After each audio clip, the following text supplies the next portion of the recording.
If I had $1 for every time a new diet promised to be the one, I would be living on a beach somewhere, not reading nutrition labels. Doesn't it seem like every season there's a new diet that is promising to be the one that's gonna make you feel your best, look your best, lose weight super fast, and feel incredible at the same time? But then you go to try it and you find out the results aren't what you wanted, or it's unsustainable and you find yourself just frustrated and starting over again.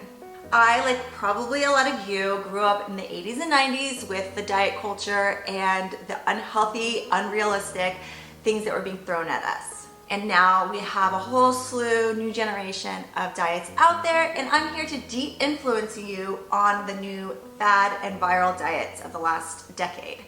I have tried them all, so I can give you my personal experience, but as well as the health, nutrition, and science-based facts. So a lot of us have heard the new trendy fad of the carnivore diet. I personally have tried it myself, and I'm here to give you the pros and cons and de-influence you on why this may not work for you.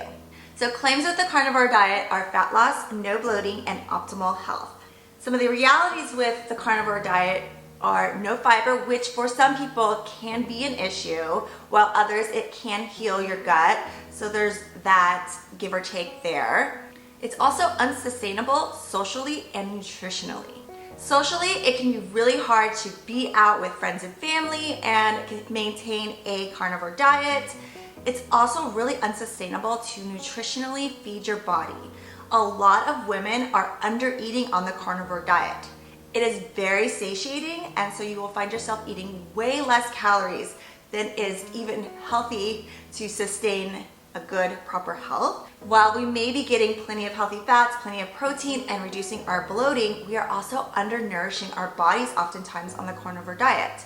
You may start to see symptoms as hair loss and brain fog and just being extremely tired because you're not eating enough. I think a healthy alternative to the carnivore diet would be an animal-based diet, focusing on those healthy proteins and fats from animal-based foods like meats, eggs, and dairy, but you're still incorporating vegetables, fruits, and occasional carbs to help sustain you and keep you satiated, but also nutritionally, calorically healthy.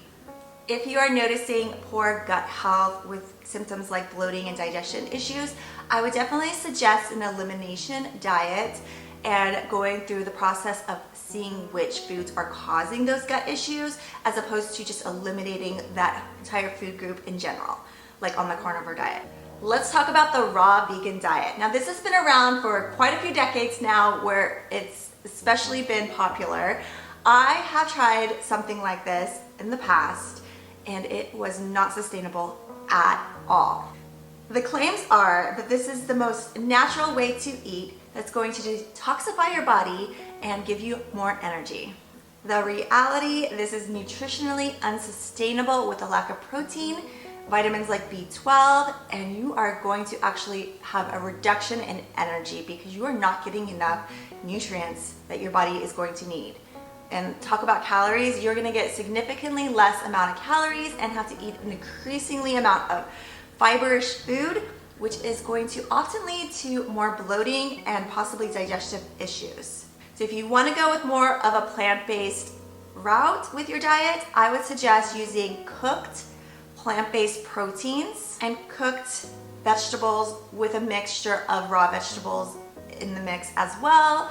This will help your digestion a little bit better with the bloating reduction, maybe increasing some healthy fats in there to add some calories and nutrients as well.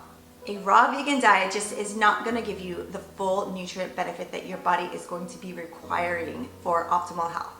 This next one I have definitely tried. I tried doing this twice, and that is the 75 Hard Challenge. The claims with this challenge are that it's going to bring ultimate toughness, extreme discipline, and ultimate results. There are also positive benefits. This is definitely going to be something that you can do, and it is a great challenge to try. But ultimately, if you're looking for sustainable weight loss and health results, this is not the ideal solution to go towards. It's unrealistic to have a lifestyle like this. This is a temporary challenge, not an everyday lifestyle. 2 workouts every day, a very strict diet, these are not things that our bodies can handle and are healthy long term. It definitely can lead to burnout, which will lead to guilt. What is more sustainable and that I recommend is giving yourself challenges that are baby steps along the way. This is a little bit more sustainable in the fact that you're not overhauling your lifestyle, you're just giving yourself little challenges over time to improve your lifestyle as you go. Little challenges that you can intertwine into your everyday routine so that they are sustainable for you. Things like adding in a walk as well as strength training a few times a week, cleaning up your diet by eliminating an item or two that you know aren't good for you, finding ways to reduce your stress by incorporating healthier habits and making sure you get enough sleep. These are more realistic and they are oftentimes challenges for us in our everyday life. So just incorporating slight healthier habits along the way are definitely more sustainable than a huge giant challenge that is just gonna leave you feeling absolutely burnt out and miserable. Next is the keto diet. Now, I have done the keto diet and I actually did it for years. I actually had a very ketogenic type pregnancy. I don't think I was in ketosis the whole time, but I was definitely living a low carb lifestyle. It can be sustainable to an extent, but I noticed that over time it was not sustainable for my lifestyle changes, and I will explain that in just a second. The claims are rapid weight loss, fat burning mode, and better mental clarity. The reality, this is really hard to sustain for most people. Keeping your carbs under 25 grams or less every day and getting your body into actual ketosis, so you are in fat burning mode, is extremely difficult. It can cause energy crashes. It also can cause you to be undernourished as you are eating high fat based food and oftentimes lacking nutrients that you get from other food groups. For me personally, as I started increasing my strength training, I noticed that my energy dropped dramatically and that it was almost causing more stress on my body because I wasn't getting that fuel that I needed from carbs, healthy carb sources, of course, whole food carb sources, fruits, vegetables, those type of things, that I just wasn't having the energy to fully work out the way I needed to and wanted to. So I think a healthier alternative to your keto diet is maybe reducing your carbs, cutting out some things like processed sugars, grains, and pastas, you know, those kind of things, and more focusing on nutrient-dense proteins and fruits and vegetables. Reducing your carbs is definitely a good thing, especially as we get older. Our body is just not burning through those sugars anymore, and so it definitely has its benefits, but you don't have to go full keto. I like to teach my clients about sustainable eating habits. We don't need to focus on these restrictive diets. Focusing on whole, nutrient-dense foods is key.